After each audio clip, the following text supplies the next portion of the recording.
So I want to finish this segment on log linear taggers with an example of a particular application that illustrates their real strengths. And this was in a paper by Andrew McCallum and others, which was another absolutely seminal reference in the use of log linear models. So McCallum and others compared a hidden Markov model and a log linear tagger on a FAC segmentation task. We'll see in a second just what this is.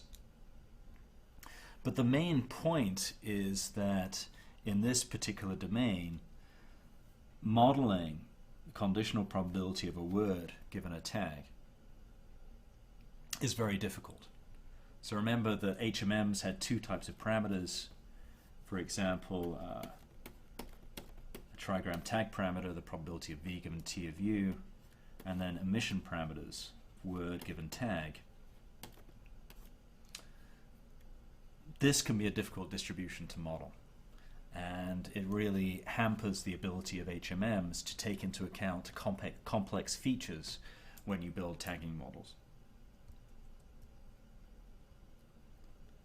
So this is the FAC segmentation task that McCallum and his collaborators looked at. And so in fact, they're going to be tagging entire lines of a FAC. So a FAC is going to be a sequence of lines, as we've seen here. We have 1, 2, 3, 4, 5, 6, close to 15 lines. Some of them will be blank, notice. We have a few blank lines here. And their goal was to assign one of 3 possible tags to each line. So a line can either be part of a header, so we have these head tags for the header of the FAC. They can be part of a question, so we have a tag here, question, saying this is a question. And finally, they can be the tag answer if we have an answer to a question. So you can see how this is a useful task in that if you can perform this kind of tagging accurately, then you could automatically pull question-answer pairs out of this rather unstructured data that you would see in these, at least these type of FACs.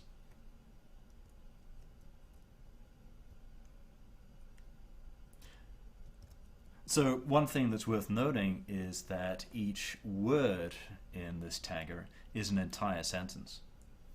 Okay, so we're tagging sentence by sentence. So the items that I'm actually tagging are quite complex objects. They're entire sentences.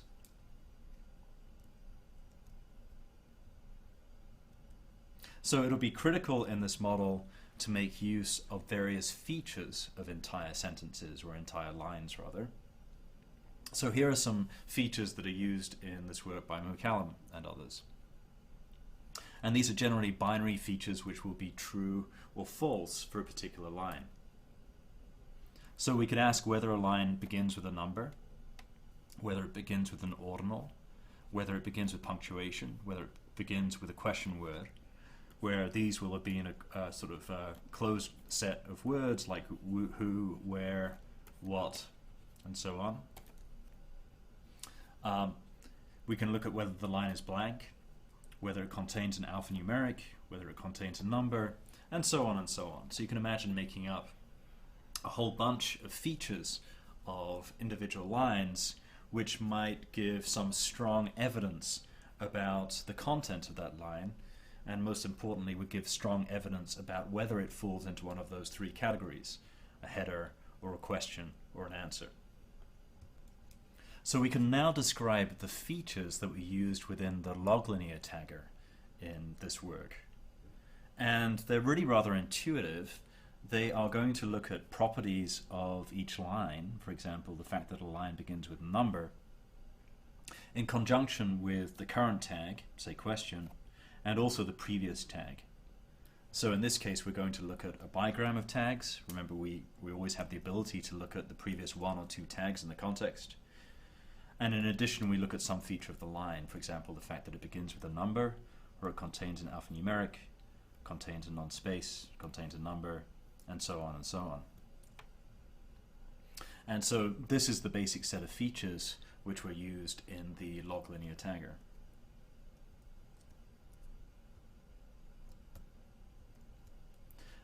A more challenging task is actually coming up with an HMM tagging model for this particular problem. Again, and this is because the quote words in this particular application are entire lines. So how do I estimate the probability of this entire line given the fact that the tag is question? So the first method that McCallum and the others used was to break this down into a sequence of terms, one for each word. And so we'd have emission parameters where we condition each word in turn on the identity of the tag, question in this case. So I have E of 2.6 given question, so that first word, times E of what given question, the second word. And so here I just have one E term for each word in the sentence. This looks very much like a language model for each tag, for example, question. In fact, this is essentially a unigram language model, which is trying to define the conditional probability of a particular entire sentence or entire line conditioned on a particular tag. So that's the first method that these guys looked at. And once we have these distributions, we can apply the hidden Markov model tagger in the usual way.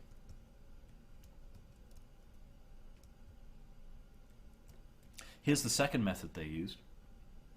And in this method, they took each line in training or test data and immediately transformed it into a sequence of features.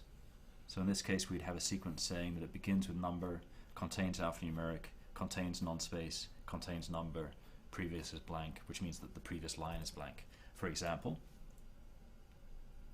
And then we again use what is basically a kind of a unigram language model, where we have one term for each of these features. So we have the probability it begins with number given question times the probability it contains alphanumeric given question, and so on and so on.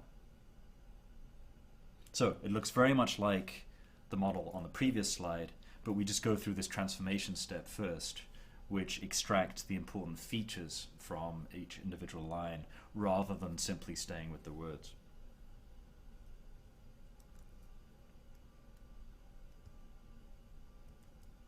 So let's look at the results for the different methods. And this is going to be in terms of precision and recall at recovering entire segments, where a segment might correspond to a header or to a question or an answer. So this first result, what they called a ME stateless, this stands for maximum entropy stateless. Remember, a maximum entropy model is basically a log linear model.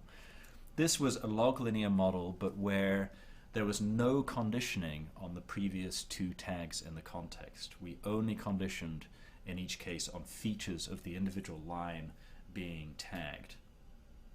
And that model performs quite poorly. That's really just evidence that the surrounding context in the form of the previous two tags is actually very useful. Token HMM is the first approach to building a hidden Markov model that I showed you in the previous couple of slides, where we simply calculated the probability of an entire line by basically creating a unigram language model which had a single term for each word in the line. Feature HMM was the second HMM solution I described to you, where in a first step we took a line and transformed it to the sequence of features representing that line, or rather representing features of that line. And we can see we get a slight improvement here. These numbers are getting better and better. And of course, MEMM is a log linear trigram tagger. And again, these things are sometimes referred to as maximum entropy Markov models.